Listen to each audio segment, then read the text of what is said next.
In this next series of videos, we're going to talk about non-chord tones. Remember that a non-chord tone is any note that does not fit into the underlying harmony of your chord. So non-chord tones are best described when talking about how they are approached and how they are left. The first one we're going to look at today is the passing tone. Now, the passing tone is going to be approached by step. As you can see, we've gone from C, up a letter name, up a step, to D, and then they are left by step in the same direction. All right, so we've gone up a step to E. So the passing tone has this effect of kind of smoothing out your melody line. So passing tones can be diatonic, meaning that they fit into the key.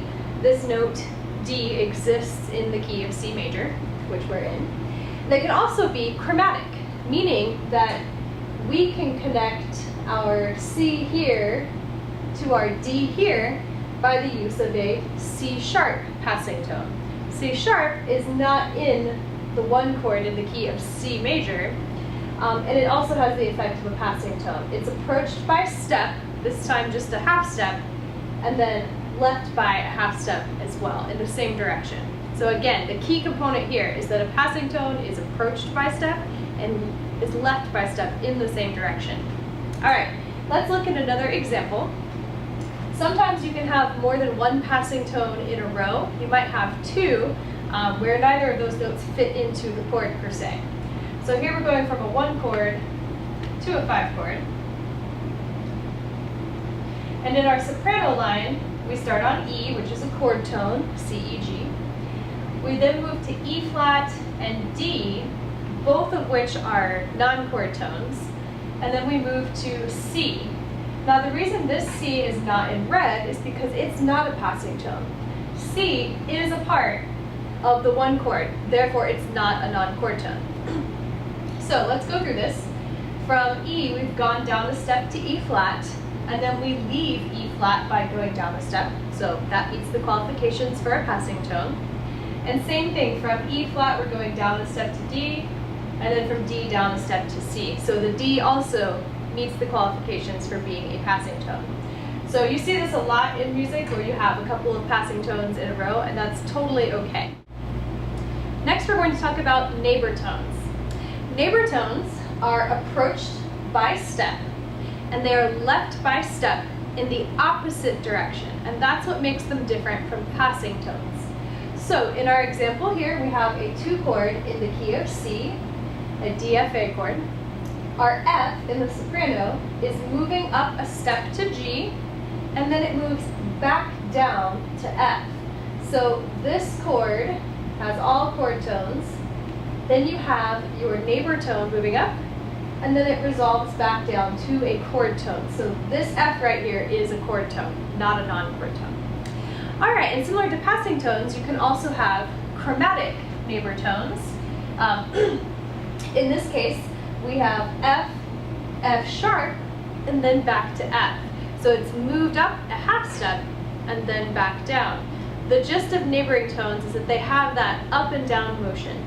Now they can also go the other way. Let's say instead of going to F here, or G here, excuse me, we went to E. So we have gone down a step and then back up a step. This is also considered a neighbor tone. For your homework tonight, I'm giving you an example, and I want you to add passing and neighbor tones to increase the melodic interest in all of your parts.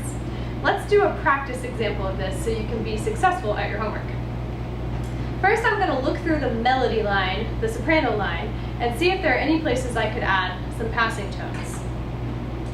What I'm looking for are notes that are a third apart, or maybe places where I can add a chromatic passing tone. Let's just scan through and see what we can do. Well, right off the bat, we have a C going down to an A. That might be a good place to stick a passing tone.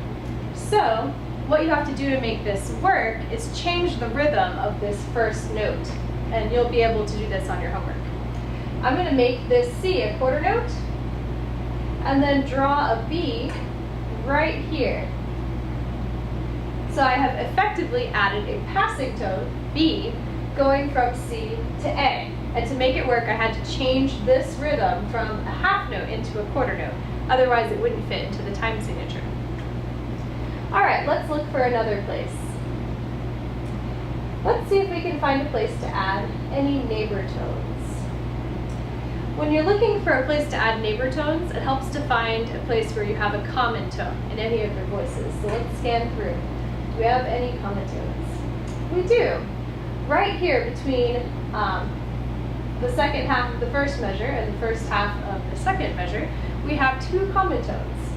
Since we already did a passing tone in the soprano voice, I'm just going to decide to stick a neighbor tone in between right here. So first of all, we need to make sure that has a stem. And then I'm going to change this quarter note, or excuse me, half note into a quarter note. And I'm going to draw another quarter note in here. I have to kind of squish it in a little bit to make that fit. And we have effectively added a neighbor tone. So this goes down to E and then back up to F. So approached by step and left by step in the opposite direction. Let's see if we can find one more place to add a non-chord tone. Let's see. How about we add a chromatic passing tone going from our A in the soprano to G in the soprano. So remember, it has to be approached by step and left by step. So we could change our A to a quarter note. We could add an A flat after that. And then that A flat, again, is left by step in the same direction that it was approached. So this is another way of adding a passing tone in as well. So on your homework, look for places that you can add passing and neighboring tones. There is more than one correct answer, so give it your best shot. And that is about it.